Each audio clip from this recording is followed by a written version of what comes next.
Hey, it's Martha back with another craft storage video. So long before I was collecting acrylics, I was already collecting beads. And that's actually how I met Miss Tiffany, is she was destashing beads before she was destashing acrylics. And so I already had some beads, and then I bought some more beads from her, and then I found out about Beadable Bliss, which is a Chinese company that sells beads. And so I was buying beads from them. And next thing you know, my whole craft space is filled with beads. And so what do we do with them all? So one day I was sitting at my desk crafting and just kind of looking around and thinking. And when I looked up at my shelves that I had already installed, I was like, I wonder if I could find some kind of storage situation that would work on those shelves since they're already up on my wall.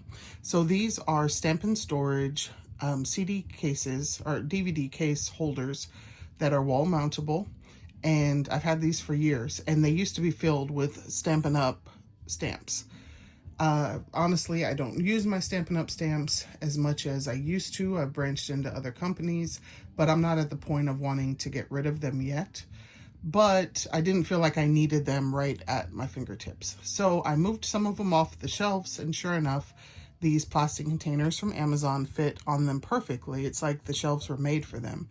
And so I have most of the ones down here further are already filled or halfway filled. And then there are some empty ones, you know, over here in this corner that are empty for growth. And I did keep a few stamps up here. These are all La La Land Crafts rubber stamps, and I do use those a lot, so I wanted those close at hand. But as far as bead storage, I'm going to come in a little bit closer here.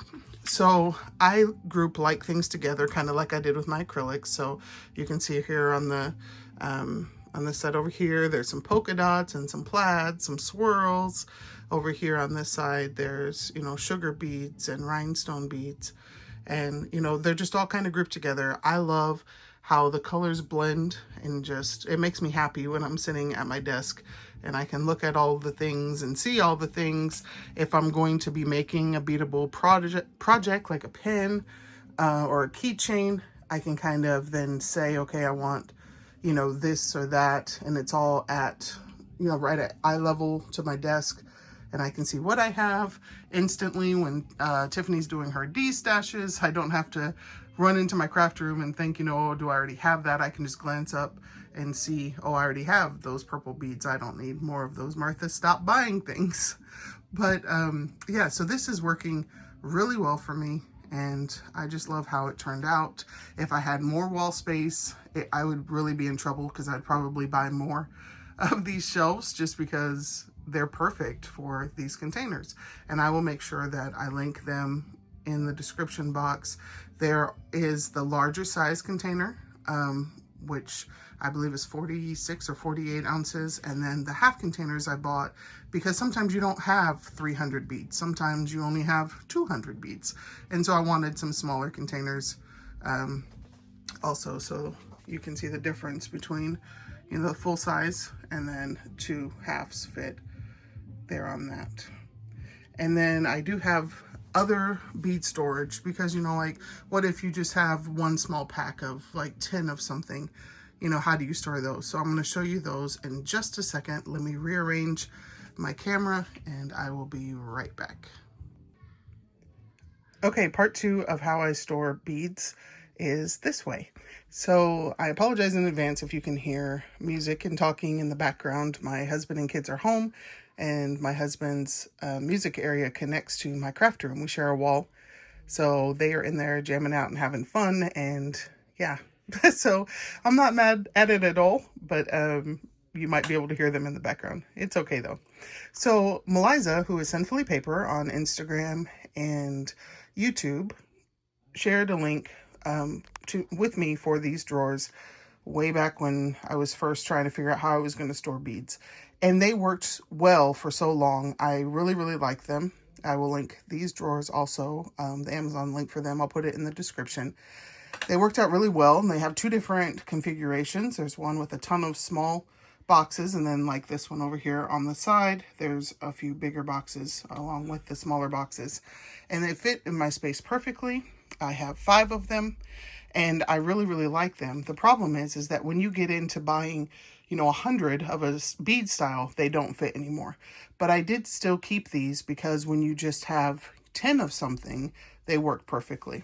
So I will show you how this works here. Like I can pull out this one, and this is gonna be all, snowmen and winter type. There's some gingerbreads in there.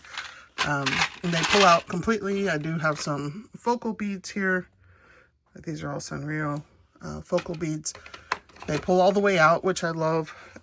They are see-through, so it's easy to see what you have, and you can grab it quickly and go. They do hold quite a bit of either beads or flatbacks. So here's kind of how I have it. I have some beads here and then beads here. These are mostly flatbacks. And then over here are charms. And then this one over here are a different kind of acrylic. I believe they're called planar acrylics. And they were just already stored there. And so I need to decide if I want to keep them where they're at or if I want to change them to the drawers like my other acrylics. I haven't decided that quite yet because they're just also neatly put in there. And kind of once I find something that works, I very rarely change that thing. And there is then a little bit of a gap, about probably 3 or 4 inches between where my stamp shelves, which is here, end and then the drawers start. So I was able to find more plastic bins on Amazon, and those then keep just random things. Like here I have the tools for beading, your pliers and stuff. Over here are some pre-done beadable holders, some chain link, that kind of thing. And one of the things I do like about these drawers is that there is a little bit of a lip here, probably about 1/2 inch deep. So it does, keep things from falling off. And you can stack these. They do also have the holes on the back if you want to hang them. So it's a really great storage option. I just needed something more as my collection was growing. So between the two things, these and then, let's see, and then these up here, I think I am covered, and I like them both, and it works really, really well for what I am doing. All right, hope this helps you out some, and I will catch you in the next one.